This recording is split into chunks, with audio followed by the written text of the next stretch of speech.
Estado mínimo, ideias máximas. Hello, everyone from Digaí podcast.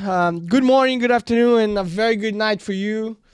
Today we have a different episode because I'm recording in English. I know that you guys have seen me speak English a little bit because I was in New York a couple of months ago and we did some material there in English, but I never done a full interview in English, especially locally here at the podcast. So I'm here with Jim Walker, a friend now, right, Jim? How are you doing?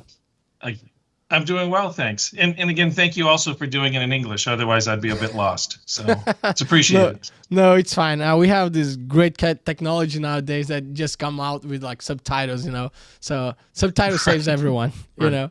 And I don't know if you know, but Brazilians mainly they like to see movies with the subtitles, not with the how do I say this? With the dubs, right? Yeah, with the dubs. Yeah, you know. dub.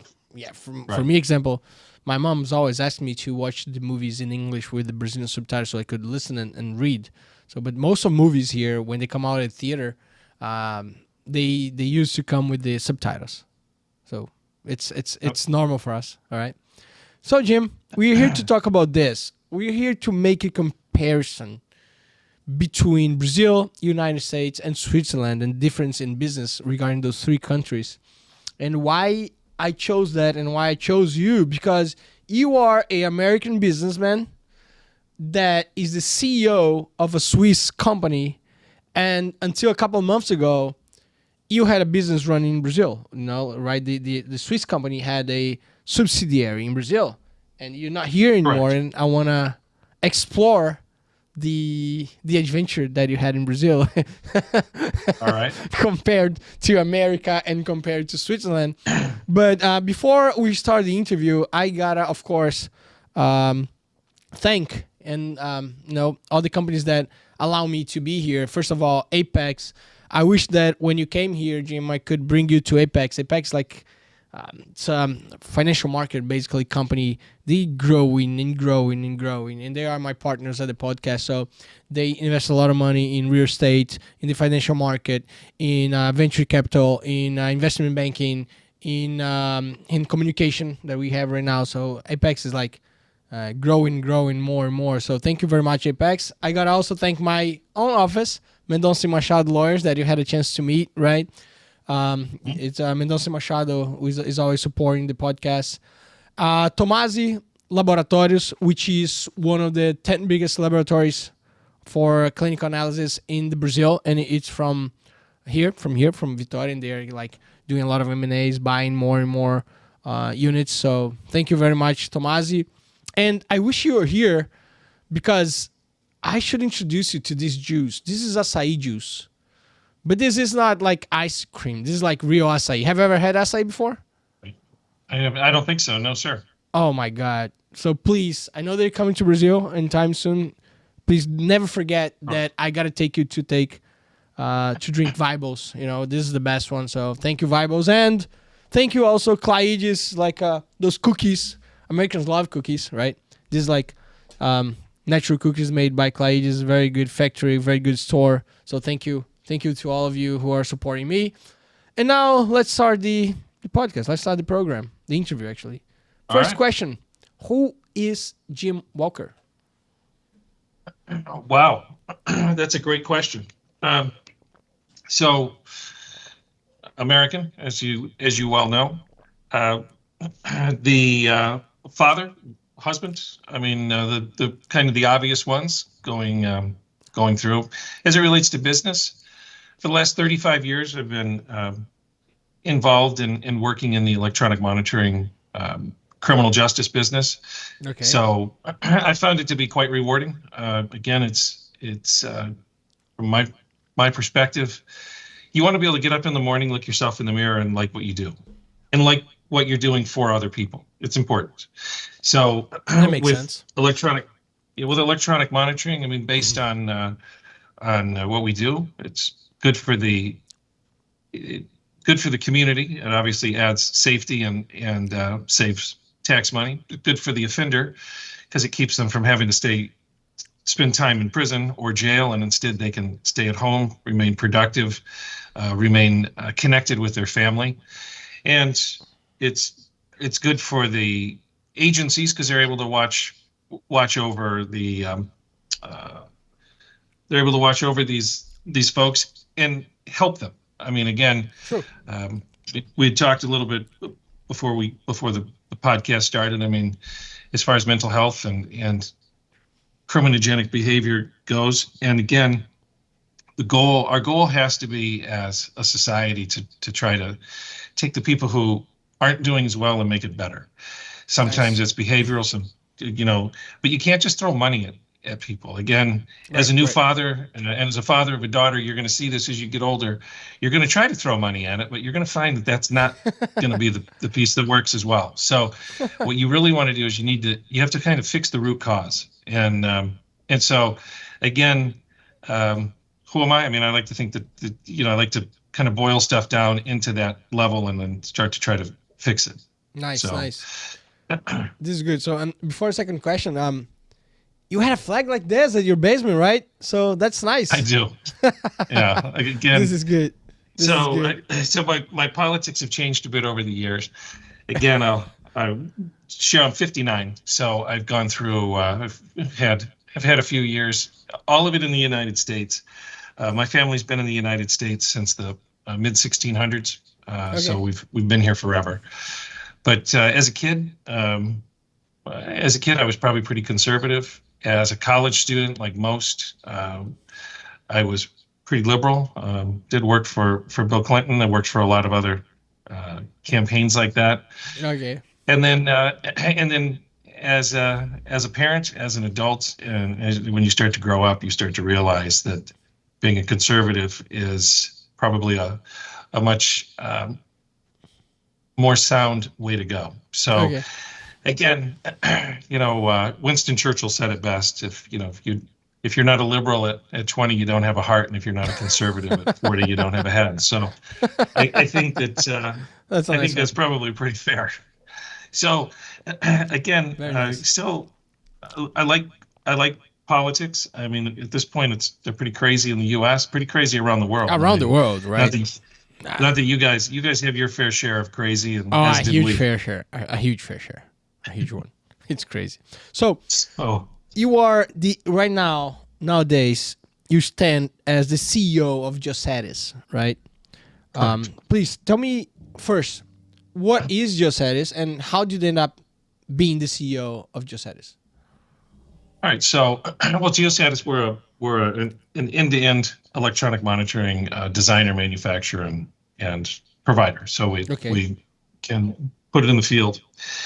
The company got started back about 13 years ago. It was a Swiss-based company based out of the EPFL. That's where it came from, which is sort of the MIT of Switzerland. So it's quite renowned for innovation and what they wanted to for innovation and business incubation.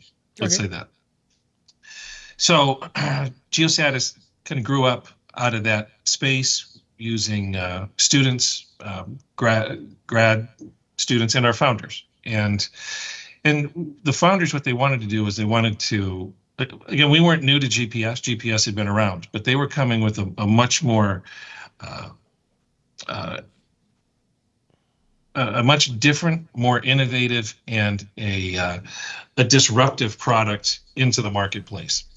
And so, again, you look at the problems that electronic monitoring has had over the years, and the goal was to try to correct some of that. I mean, as I said, I've been doing this since 1990. So I started back when none of this technology existed. We were just doing absence presence with RF devices in people's homes using an analog line that plugs into the back of it from their telephone, and it would tell you when someone was home and when they weren't home. With the advent of GPS and then the ability to miniaturize it so that it could be body worn, it became somewhat game changing because now you could track people from all day long, so you would know always where they were. So again, the point though is that you have a lot of devices that are basically just a box with a rubber strap on them, and so they're not as secure. They're not as robust as maybe they need to be when you're in an environment with offenders. And with people who are going to wear the system. I mean, those guys they're out, they're playing sports, they're working, might be working construction. I mean, everybody isn't a lawyer with a sitting behind a desk. I mean, most of these people are active, and so you need to have a robust device. Nice. So the idea behind Geostatus was that we would come with that robust device. It would be more humane for the offender because they wouldn't have false accusations and false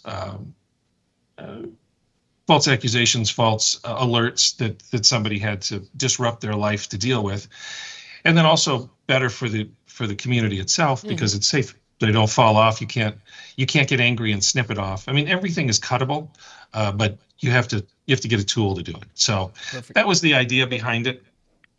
In 2018, they approached me about bringing their product to the United States. It hadn't come to the U.S. yet. So in 2019, we launched the U.S. operation for Geostatus. We still had to get certifications, which took a little longer than what we had thought, and then launched the product into the U.S. And so again, I was basically the CEO of the Americas, or of North America, and then 3 years ago, there was quite a bit of change at Geostatus. The original founder passed away, and they needed a new CEO. And so, again, I was asked, and that's how I ended up as the global CEO. So CEO in Switzerland, and then also still in the U.S. as well, different entity. And there are many countries that Geostatus is at, right? How many countries? We're in 19 now. 19 countries, and you take care of like basically all of them. We mostly have partners. Right?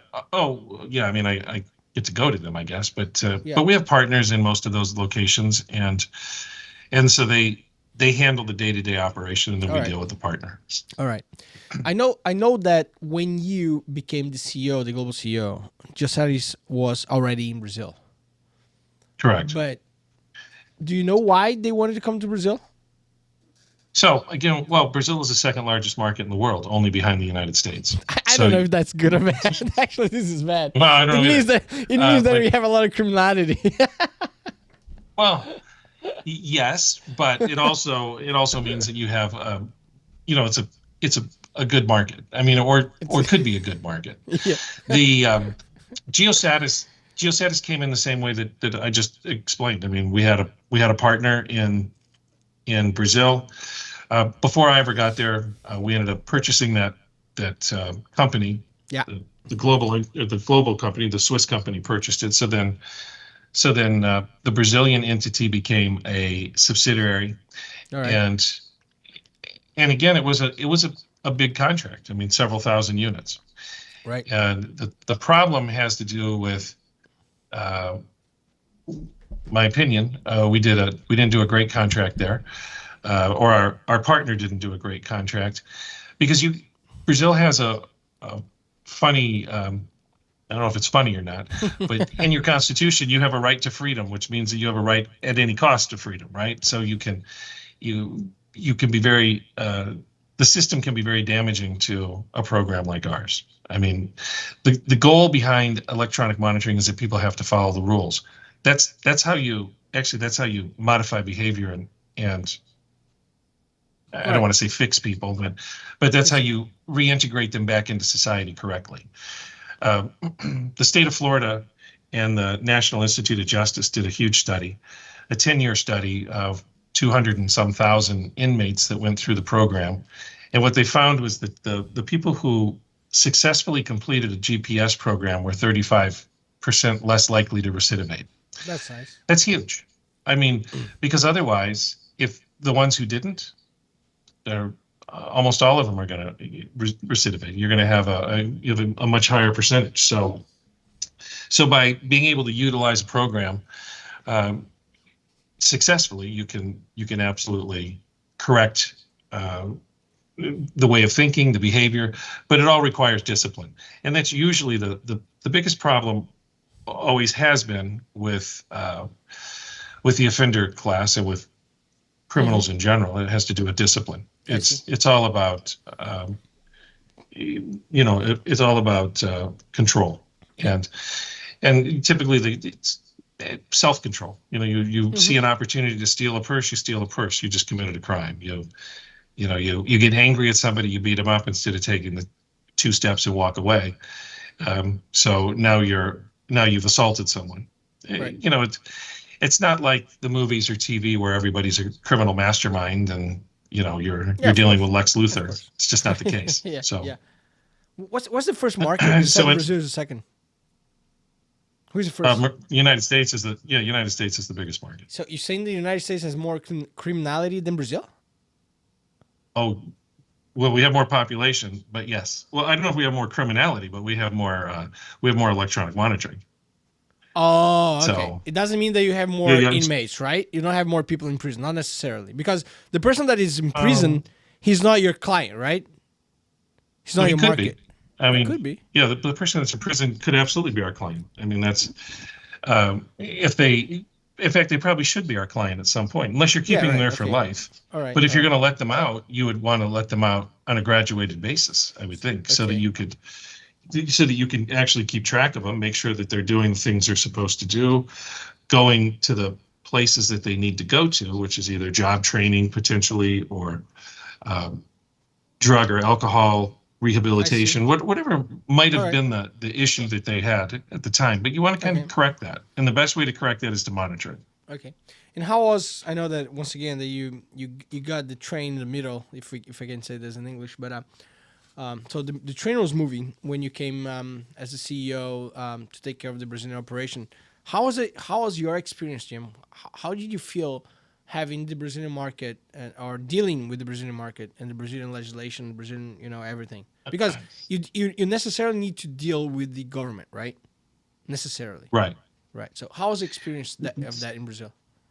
Yeah. So again, I didn't have a super positive feeling about it. I will tell you that it was. Okay. It seemed like in the United States, if you haven't, it's been my experience. Again, I've had thousands of programs over the course of my career. But if you have an issue, you can go and normally talk to the people and you solve the issue. It's very much a partnership. I mean, the goal with what we're doing is that we're partnering with that government entity in order to make everything better for their officers, better for the community, better for the offender or the inmate. And what I saw in Brazil was every time we came in to talk to them about either new ideas, new products, or solve problems, we got a very hard pushback. And the first thing they would do every time, they would reach into their drawer and pull out the contract. Well, the contract says, like I said, I mean, I've been in front of a lot of programs all around the world, and that's reaching into the drawer for the contract should always be the last approach. It should never be the first. And it seemed like my experience in Brazil, it was always kind of the first thing they would do. So now, that's not to say that we didn't have people that, I mean, maybe our organization in Brazil didn't do a great job. Maybe they had already pissed these guys off. I mean, that part of the story never came to me, so I don't know. But I found that if I took the effort to fly there, I brought people in from Switzerland. I came in from Chicago. I mean, it's not nothing. I mean, it's an effort to get there. Right. I would have thought that there would have been a more robust exchange of ideas, and didn't really see that. I will also say, and I'm going to throw you a bone. Go on. Because obviously we met you. I met you quite late in the process of this whole thing. I think if we had met 2 years earlier, your approach and the way that you operated, I think we would have had a very different result in Brazil. That's my opinion.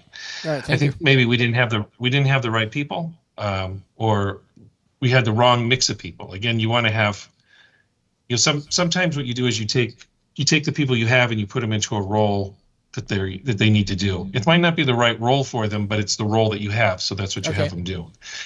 And if they screw that up, or if that gets screwed up, then it's going to reflect on the whole organization. I do think that was part of potentially what happened there.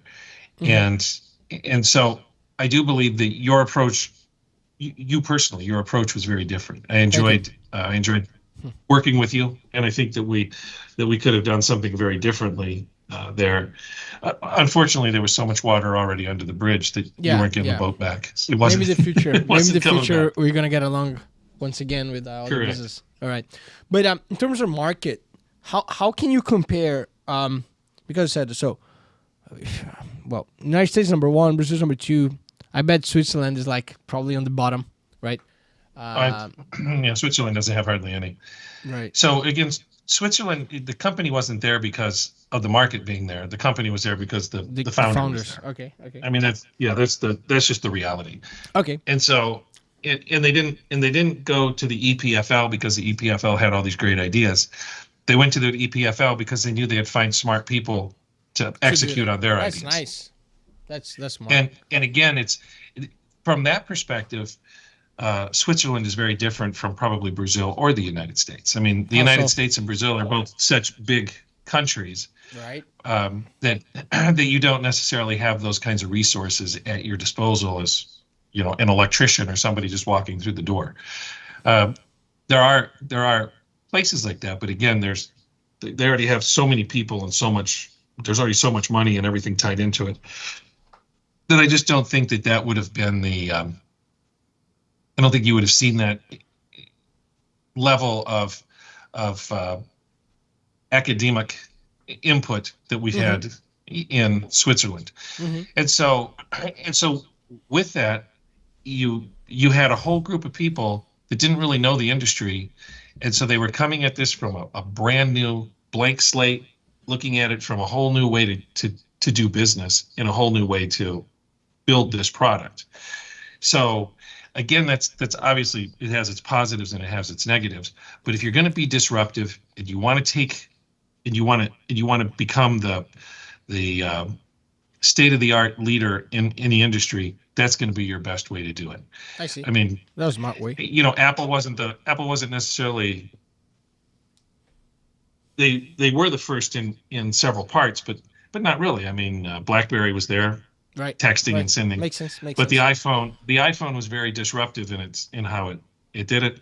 You know, there was other music before the iPod came along. Right. So what they were doing was they were looking at it and saying, okay, there's already a market here. Let's capture it by being the most innovative.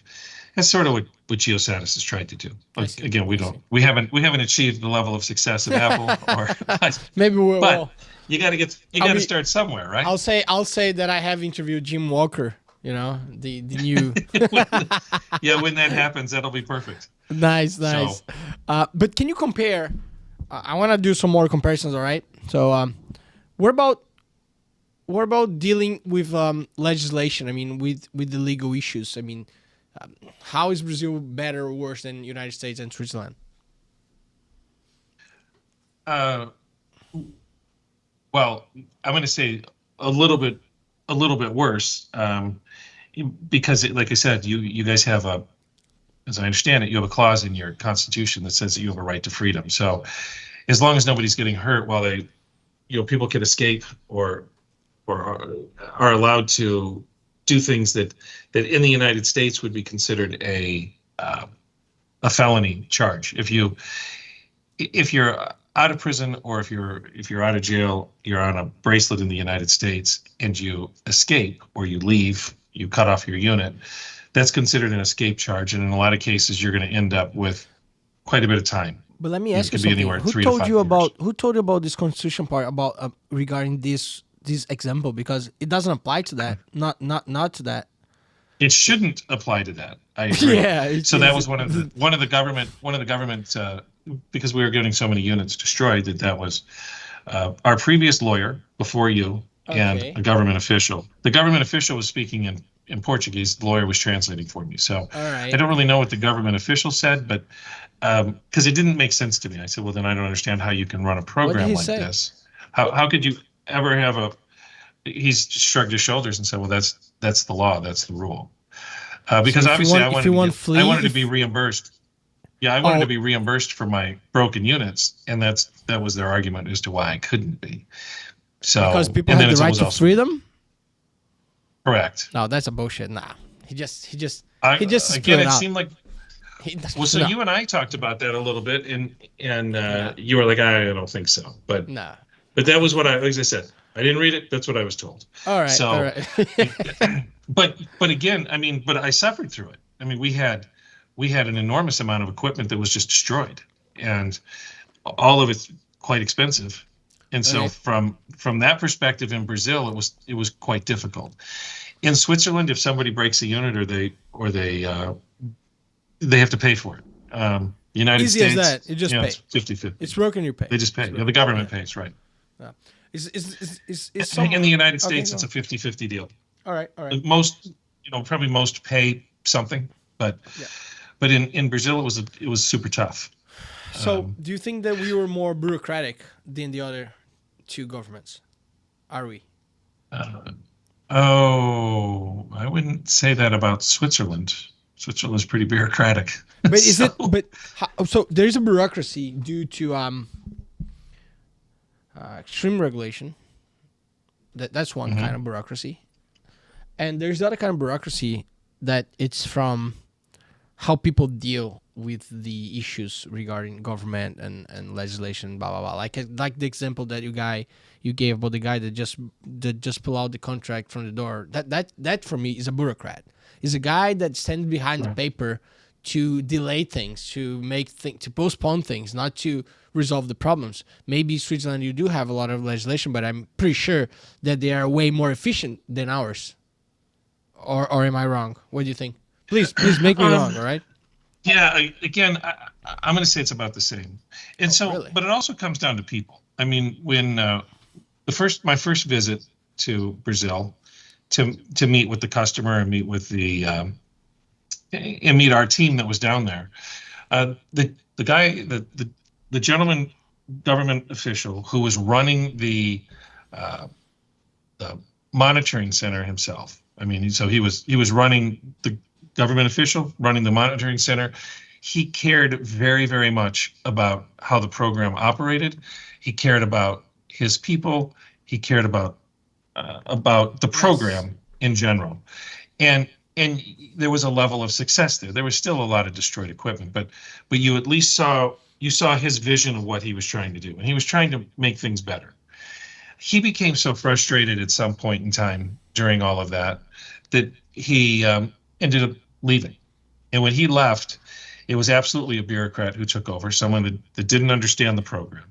Actually, the government also changed, but the bureaucrat that took over had no understanding of the program. They didn't understand what they were trying to do.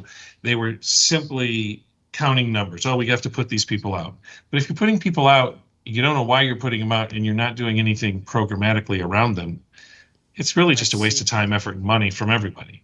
So in Switzerland, again, the numbers are extraordinarily lower. I mean, a single-digit fraction. All right. So it's of where you are in Brazil or where we are in the U.S. Okay. So they have a lot more. They put a lot more programmatic effort into what they're trying to do. That becomes something more for them, and so coming back to it, I mean, and again, I don't want to sound offensive at all, but at this very moment, I mean, I wouldn't go back. I wouldn't do this kind of business in Brazil. Brazil's a tough place to do business. Because you had to deal with the government, or because of what? All your taxes. No, all your Okay, taxes. go on. And the government. So it's hard to put product in there where you're paying paying Swiss francs to build it. You put it into Brazil, and then there's even, for any of the money that you make, you're still paying a fee to get it out. Yeah. Now, again, you and I had talked. There were probably better ways that we could have structured the whole thing. There were absolutely better ways that we could have structured it. Definitely. Based on the volume of what we were trying to do, what we should have done was brought some level of assembly to Brazil and done some of the work locally in order to have a more local a more local like product. Yeah. And again, as I said, I inherited it. All of those things were already fait accompli. I mean, so it was already done, and there wasn't a lot of opportunity to make those changes. But if you recall, at the end, I did offer to bring manufacturing to Brazil if they would, if the government would make some concessions. They refused to make any concessions, and so it was just time for us to go. You needed to use local deals. That's the perfect example that when we say, at least me as a libertarian say that the government, it's normally a stone on the way of people who want to innovate and bring better situations for the community, because Geostatus definitely has a better product than the Brazilian competition, and the government wasn't trying at all to have the better product. And if you have a better product, you have better monitoring. If you have better monitoring, you have decrease of criminality, the repetition of criminality and everything. And that's why I say I gotta hate the government. It's there's no way I can hate it. There's no way I can hate it. And but again, without any government, then you really just have nothing but a massive amount of chaos. So. All right, that's another. What you need to do? Another podcast. You need to control the with you. That's you need to control the government. That's all. Okay, so libertarianism or anarcho-capitalism is not about the absence of rules. It's about the absence of bureaucrats like those that we have. But that's for another podcast with you. But let me ask you something. Once they were talking about the government, and if you don't want to talk about it, it's fine. I respect 100% your freedom of speech. What about corruption? Mm-hmm. You had a couple of situations here, because I remember you saying, and maybe that's one of the things that you said to me that made me really not only like you, but to oh man, I forgot the word in Portuguese, and then when I forget Portuguese, and it's hard to. Anyway, to like and to when you to praise you, like it's not right to say to praise, right? But maybe but whatever.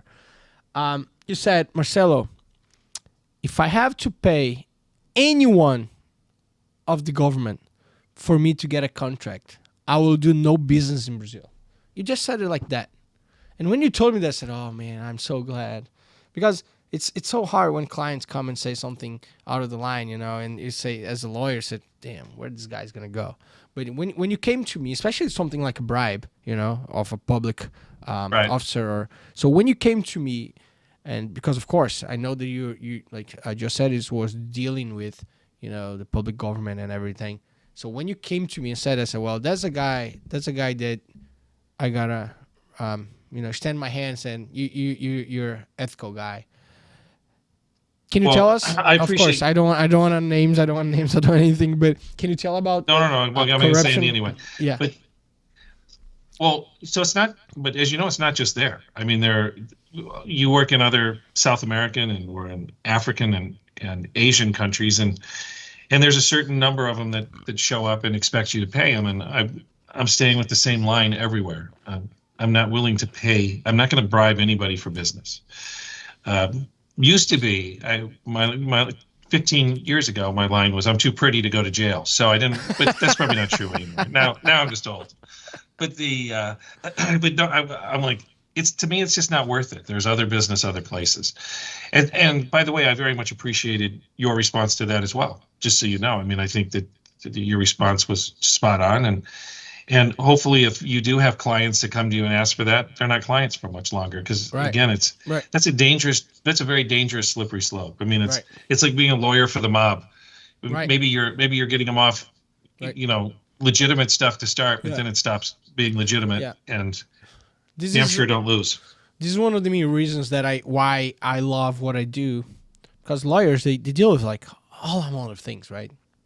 But I love what I do nowadays, Jim, because I mostly deal with relationship between private sectors, private with private. Right. I do like transactions, M&A, restructuring, I do corporate business. So this is way better, and that makes me thrive and love of what I do. So yeah. Okay. So, but funny thing, you said about Latin America, you said about Brazil, you said about Africa. Is this more common? Probably this is probably a rhetorical question, but whatever. Is it more common on the third world countries?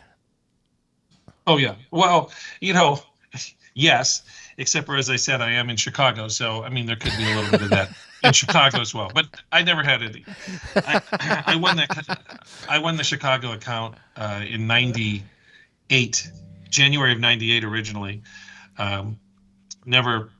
I mean, just work the account. You go in, you show them a better product. Not with Geostatus. Geostatus wasn't even a company yet. And then held it for the next 12 years. I mean, it was, so we just continued to renew that contract. But, jokingly, people say that. But, I mean, I'm sure it happens. Well, actually, I know it happens. I mean, the head of Department of Corrections for the state of Mississippi is spending the rest of his life in prison for just this reason. Mm-hmm. There was really? His electronic monitoring company was one of the people that were accused of bribing him, but it was all of the others. It was the canteen and the security.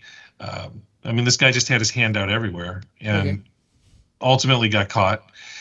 It's funny. I mean, I tried to do business there several times, and we never were able to do business because I wasn't ready to show up ever with an envelope. So, but he will die in prison.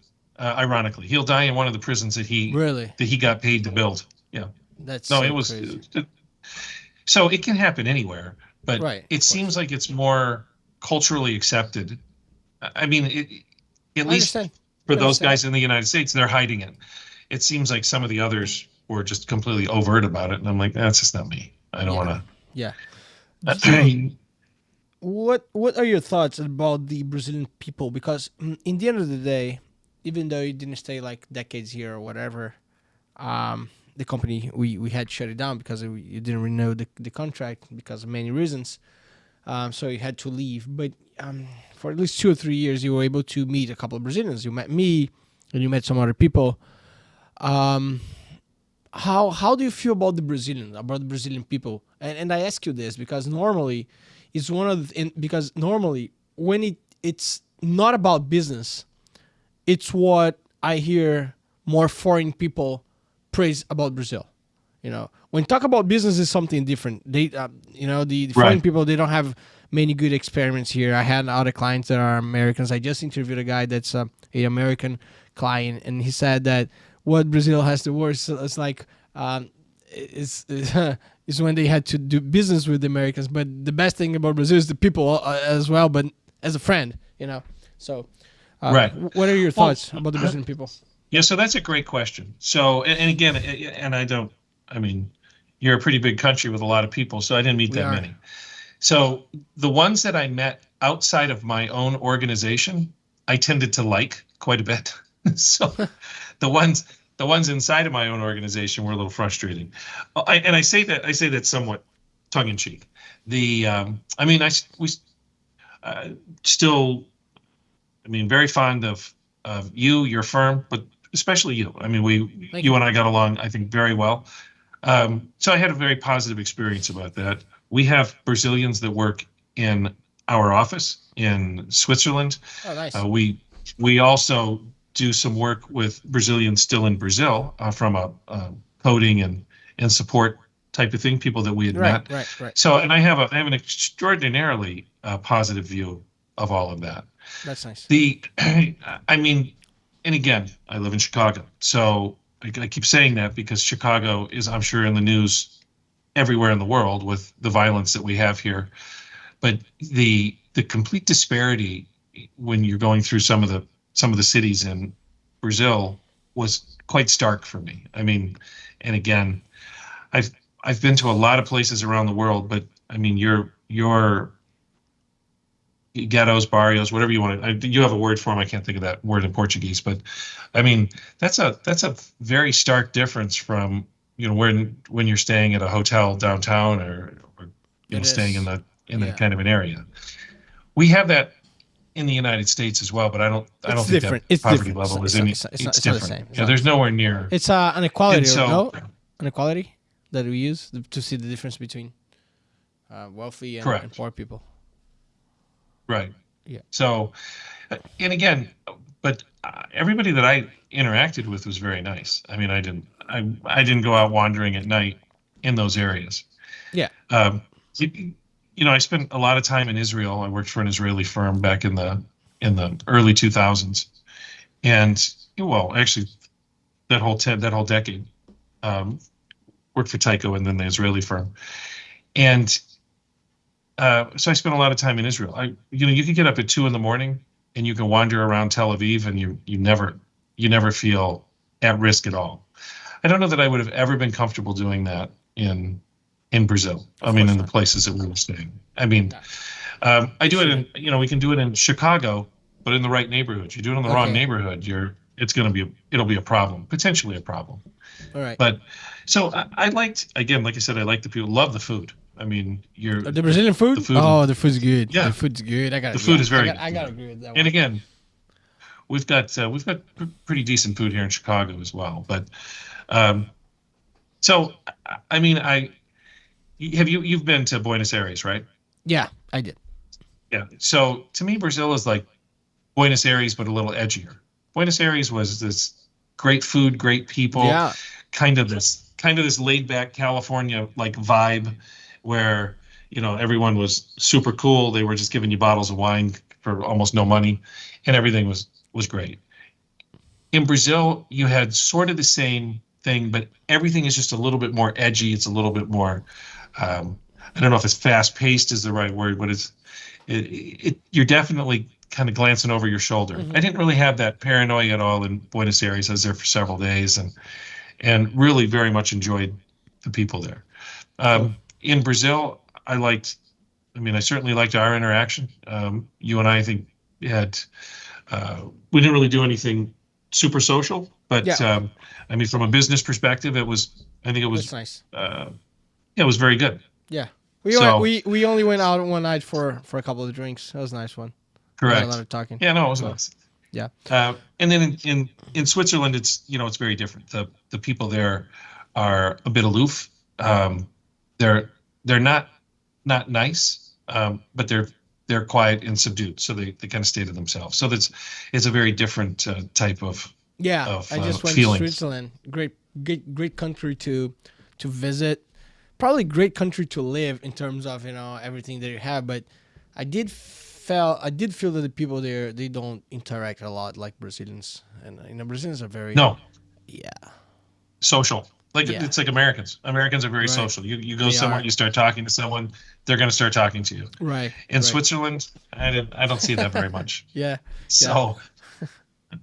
Oh well. If you could tell something that Brazil could export, and I'm not talking about commodities or goods, or maybe it is, but that's not the idea of the question. What would you bring from Brazil to the United States and to Switzerland? If there's one thing that you could take, not take, but to copy from Brazil. No, I know what you mean. So that's a great question.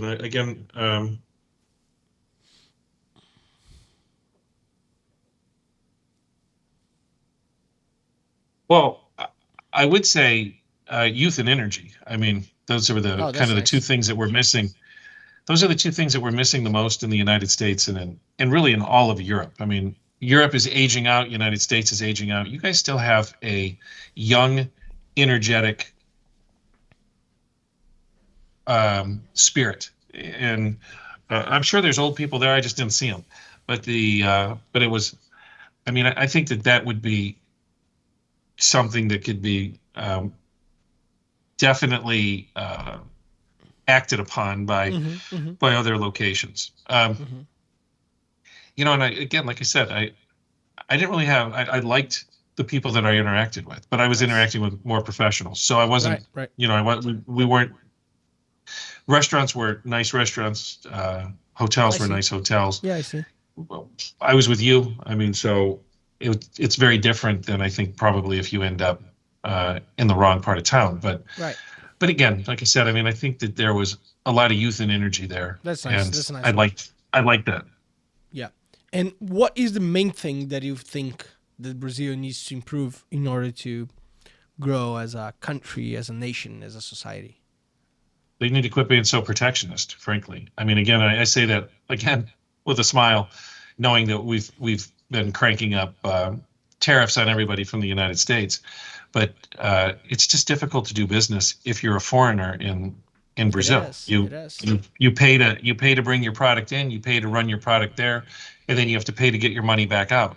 And so by the time it's all said and done, the amount of tax that you've paid makes it, and then unless you're charging just massive margins on whatever you're bringing, if you're trying to be fair, there's just nothing left. So that makes it very difficult. I think Brazil's a great market. I think that they have a need for most of the things out there. I mean, at this point, you guys are part of the BRIC community, so I'm assuming that China's bringing you quite a few things that you want. I mean, I don't know that that's really going to be best for Brazil long term. And I'm not necessarily anti-China, but I do think that I don't know that you're going to have the same mindset as them. That's not. I certainly hope not. I understand. Especially for you as a libertarian, you sure as hell don't want to see communism continue to take and root. we're having this huge problem right now. Yeah, you got a little bit of that going on right now. Maybe not communism, but pretty damn close. So. Okay, this is good. So this is good. I mean that to me, I think, unprotect your market. Let people come in, and I think that you'll find that you can get good products and have a good result. And that would be, that's a heavy lift, I think, but one that could be done. Okay, good. What about? I mean, so you've also done stuff in the U.S. What do you? I mean, I'll turn the question to you a little bit. Yeah. So what do we need? I mean, what do you think that we could do better here? Oh, the United States. What I think the United States could do better there. I think that what I missed in the U.S. when I was living there maybe was a little bit of joy. You see, I think that Americans they are very nice on socially on talking and blah blah blah, but I think there is too much seriousness in everything, too much. I think there's a lack of joy compared to Brazil, And the other hand, Brazil is too much joy. We should have some more a more balance between, That's what I said. So, by the way, that's a great point. The life work balance thing is one part, and what we've seen now in the last probably decade, the last 10 years, is this underlying, or even maybe a little bit of overlaying of the anxiety that sits on top of everyone now, right. And it seems like it's quite prolific. I mean, because to your point, I mean, it's never been better. I mean, the reality is it's never been better. You've got everything that you could ever want. Every book that's ever been written is sitting right here in your hand now. All of the knowledge that you could ever want to get, the things that when I was a kid you had to go figure out, took hours. Mm-hmm. You can call your car and have it come pick you up. You don't even need to. I mean, the damn things drive themselves now. You've got 100 years ago, nobody had a hot shower. Now nobody doesn't. So the little things in life that you think about, the caloric intake is crazy. I mean, again, you have everything at your hand, and yet it seems like most people still just bitch about stuff all the time. Yeah. It's like, for God's sake, I mean, look at the things that you have. Look at the opportunities that you have. You can go anywhere. You can do anything. Perfect. And yet all you do is kind of bitch about it, and it just doesn't make sense to me. Yeah. So you take a look at a place like Switzerland, and I mean, Switzerland is very much a life balance, but only a life work balance, but only if you're from there. If you're not from there, then the expectation is that you better work your ass off so that you can earn a spot here. I know a couple of people that are living there, and that's true. Yeah. And so to your point, it's a matter of making sure that you do have that.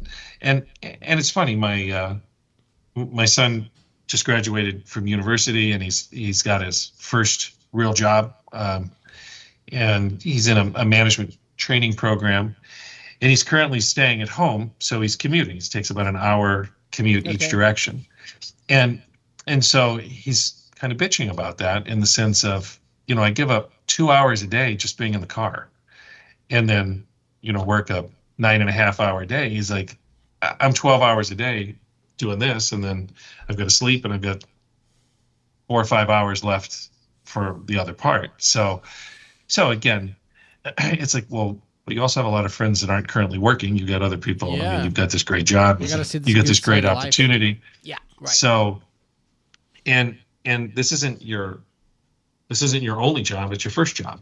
Right. So pay the dues, move on, but it's, I mean, for years I commuted an hour and a half each direction. I mean, you'd burn up 3 hours in a day just driving. Tell him that during these hours that he's going and coming back, it's a great opportunity to learn. There's so many content on the internet right now that he can, like podcasts and everything that he can like. Correct. Right. That's what I would do. Okay. No, he's been doing that actually. So that's nice. But and again, I mean, when I was commuting, all I ever did was I was always on the phone. Once a phone was mobile, then you could. It's what you do. You're going to be on the phone anyway. So what the hell? What do you care if you're on the phone in the car or on the phone in the office? True. That's what my wife says, that I use the cars for as a telephone moment.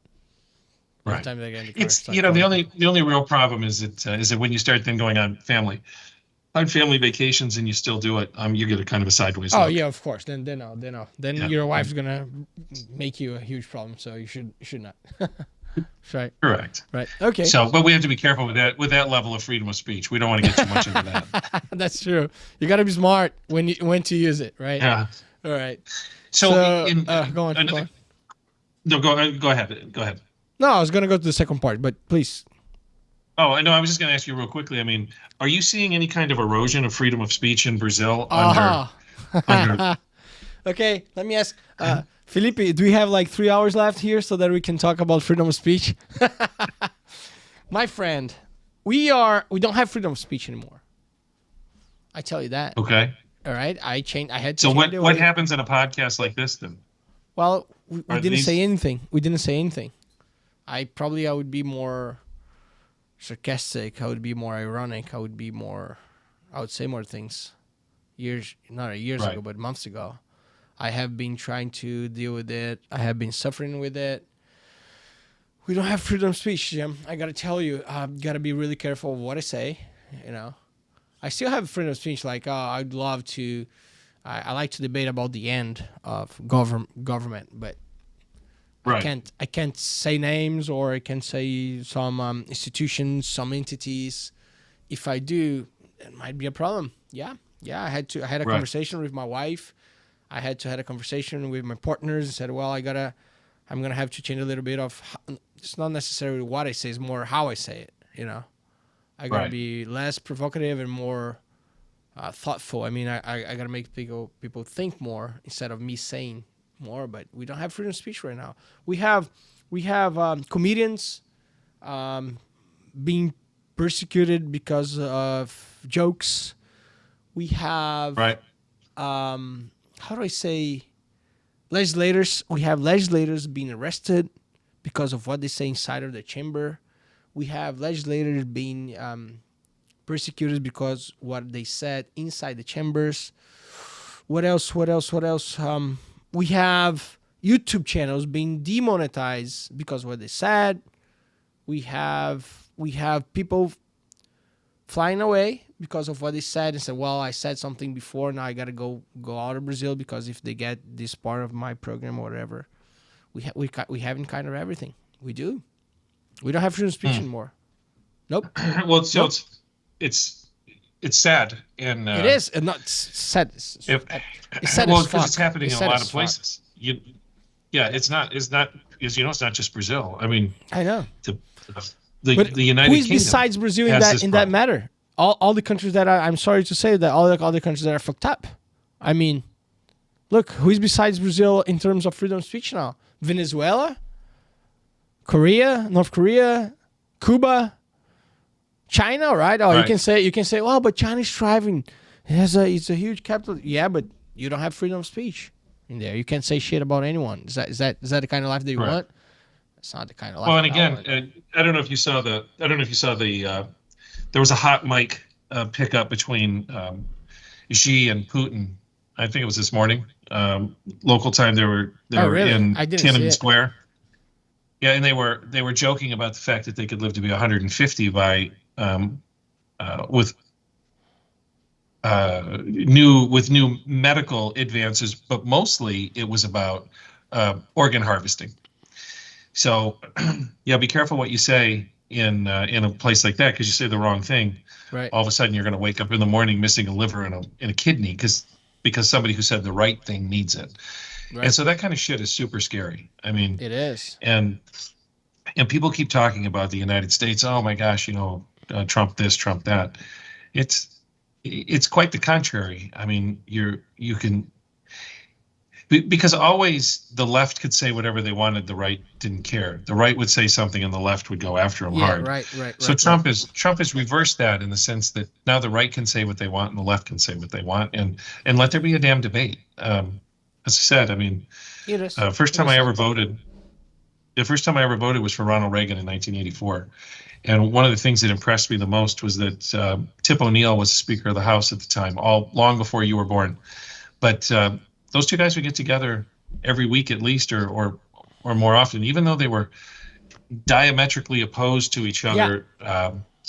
But they could get together, have a beer, have a conversation, and make the country move forward. And that's the beauty of the debate, right? Being able to listen to things that you don't want to, and be able to, argument against things that you don't like. That's we could always do that, really, right up until Obama. I mean, Obama was kind of the change. He was the change agent for.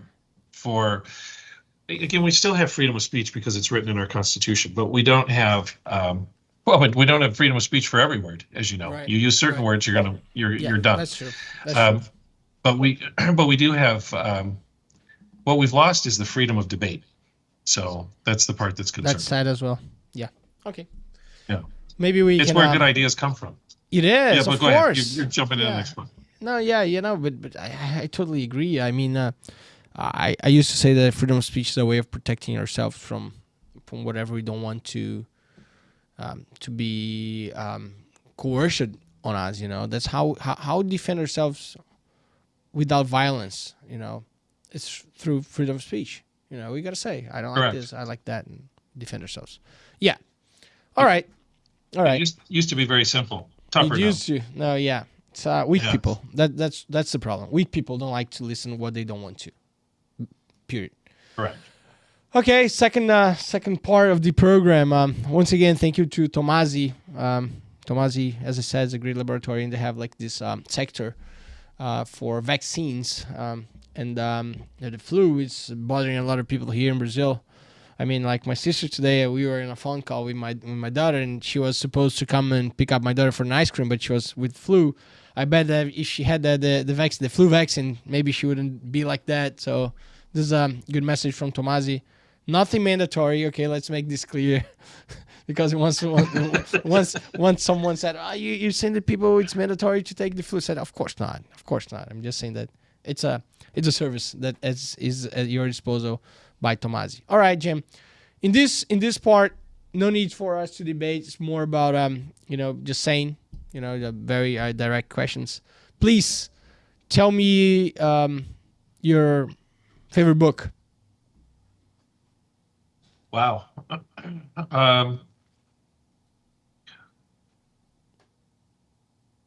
That's a great question. So if your next question is going to be favorite movie, it's probably the same thing. Probably favorite book and favorite movie. It is. Go on. All right. I don't know if you've ever read the book or seen the movie. We were soldiers. That's the movie name, but we were soldiers once and young. That's the name of the book. Written by Joe Galloway. It was are you familiar with the movie or I'm not. or the book? It's with. I'm check. We were soldiers. All right. So it's a Mel Gibson movie. It's a great movie about Vietnam. It was the first airborne Oh, I've seen this It movie. was the first time we used the air yeah. cav in Vietnam. I've seen this movie. And yeah. yeah, so Hal Moore, it's a true story about Hal Moore and Joe Galloway. All right. And what I loved about, well, the book was great. What I loved about the movie as well, though, was that it's, and I use the analogy a lot in work. You're surrounded, the odds are very much against you, and you can either stay put and continue to get bled out because they're going to continue to snipe and kill your guys one at a time, or you can get bold and you can drive a spear right through their heart and seize the day. And that's what Hal Moore did. Again, the brass in Washington and the brass in Saigon wanted to pull him out so he didn't get killed. And his attitude was, no fucking way. My boot was the first boot on the ground. My boot will be the last boot to leave. Nice. And all my boys are going home. And so I think that from a leadership perspective, that was spectacular. And you know a little bit about my background, but my father was an Air Force general. I grew up in that world, and so I have a lot of respect for the military, nice. And especially a lot of respect for the people who are going to take that kind of a bold action. I mean, it's easy to sit around and be indecisive and not take a bold approach, and it's going to probably cost you. I mean, probably, yeah. And probably. By the way, it could have also cost him everything. You line up your guys and you make an attack. You screw that up, you're in world of trouble. So anyway, that would be the book and movie. But, yeah, true. So there's this phrase, and that would be the reason why. There's this phrase by Ayn Rand. Don't know if you've ever heard of her, famous philosopher, but she said this: you can ignore reality, but you cannot ignore the consequences of ignoring reality. I love that one. Yeah. Okay. TV show. It kind of changes. I mean, it's just going to depend on what's going on. What are you liking nowadays? Honestly,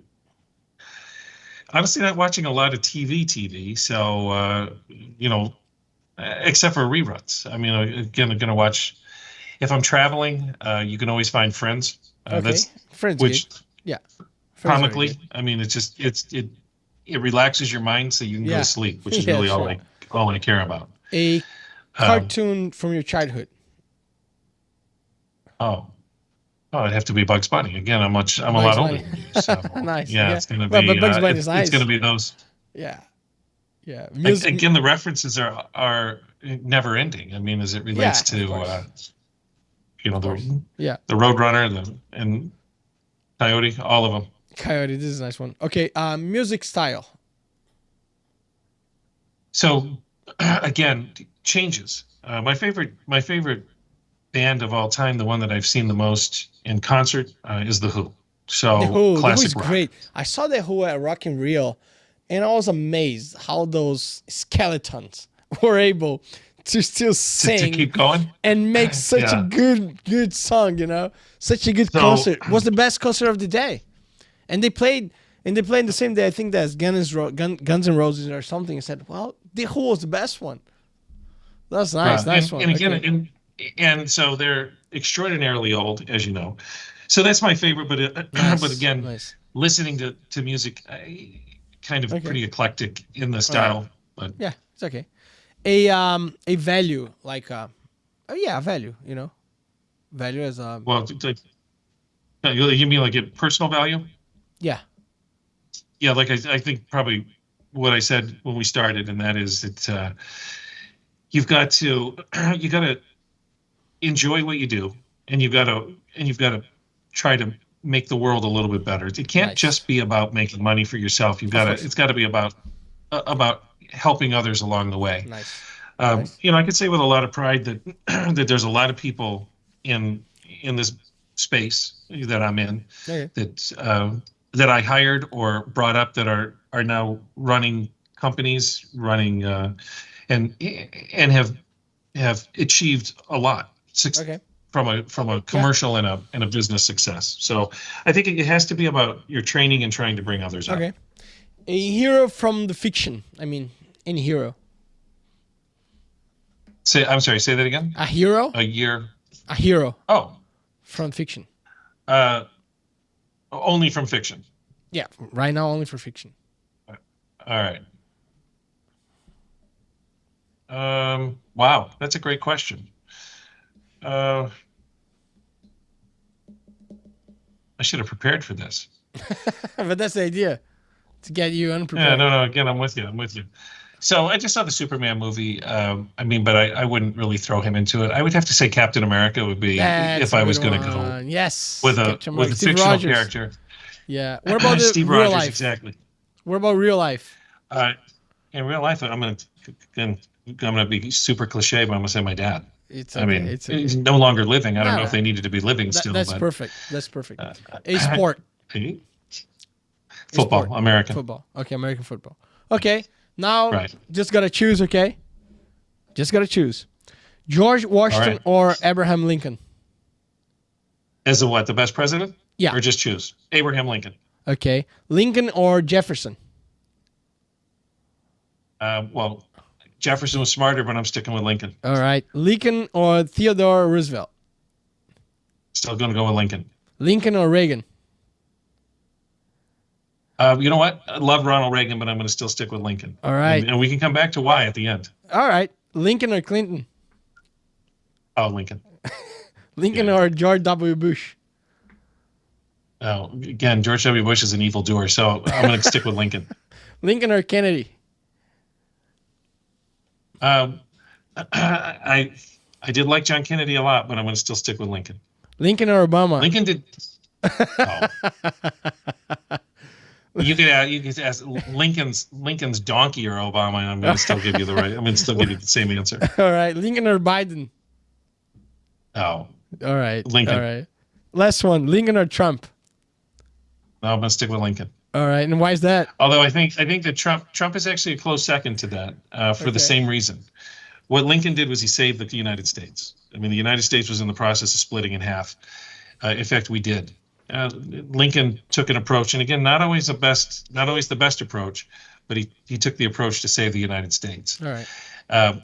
You could also make an argument that Jefferson falls into that, because the other argument would be Yeah. about the ending of slavery, but really Jefferson ended slavery. Jefferson, he signed a law in 1808 that ended slavery. It just didn't end it for the ones that were already here, which was the wrong approach, frankly. Okay. But it stopped the importation.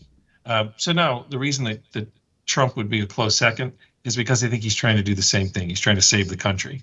It's not dividing by state line like it did in the Civil War. But Yeah, I understand. this country is definitely dividing. It is. It's And- as same as Brazil. Same as Brazil. It's so bad. So bad. Yeah. And it's hard to understand even. I mean, I don't know how we can look at the same problem, at the same situation, and see two unbelievably different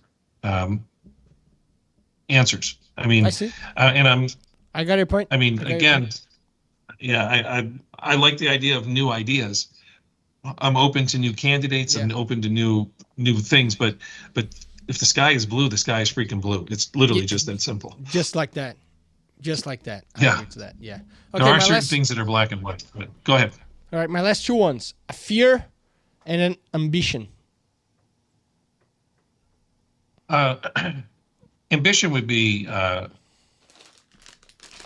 mean, the reality is that ambition would be to build this company, sell it the way we want to, and then move on to do the next one on a much bigger level. And That's good. again, so This is nice. I mean, so it's professional. Fear, and the fear is an easy one. I mean, it's the fear of where your kids are and what they're doing. I mean, it's making sure that your kids are happy and successful. And success doesn't necessarily have to tie to money. It ties to satisfaction and happiness. So the fear is something happening to your kids. That's the one thing that It's crazy. anything else you can live with, that's the one that you can't. And you don't ever know that, by the way, until you have kids. That's what I was gonna say right now. You don't Yeah. you don't have any idea of what we're saying if you don't have kids, and you don't understand until you have it. Okay, Jim, my friend, that was a very good one. Very good episode. All right, well, thank you. Thank you All for right. your time. Please come back to Brazil, and please let's find When you come to something Chicago, Well, I you gotta come go to Chicago, I'll take you Chicago. to I a need to Brazilian go to Chicago. steakhouse. My my sister, so she lived there for 6 months, and she always said very good things about Chicago. And yeah, I definitely want to go to Chicago. And now I have one more reason to go to meet you and your family. Yeah, so I'll I definitely go mean, sometime. We'd love for you to come. Yeah, And it's let's easy to get program here. that. I mean, once you're in New York, Yeah, of course. go to New York and then just you pop over. That's a good But- one. I also gotta go to Montana And I can to assure you visit the other Frank and to California. So I'm gonna do like a whole American trip. Oh, well, Yeah. you could just fly into New York and then drive it. You might as well drive across the northern part of America. That would be All right. super cool. That would be cool. I've made that drive a few times now. I mean, there's parts that are boring as shit, but there's other parts that are just really super cool. All right. And Maybe that's you something can that I kind of get a should work flavor with. along the way. Yeah. So once again, I'm But sorry. anyway. I'm sorry that I'm eating those by myself. Those are No. so good. I mean, oh man, they're so good. Thank you, Jim. All right. Thank you for your time, and everyone from Digaí. Thank you very much. Até a próxima. Fui. Good.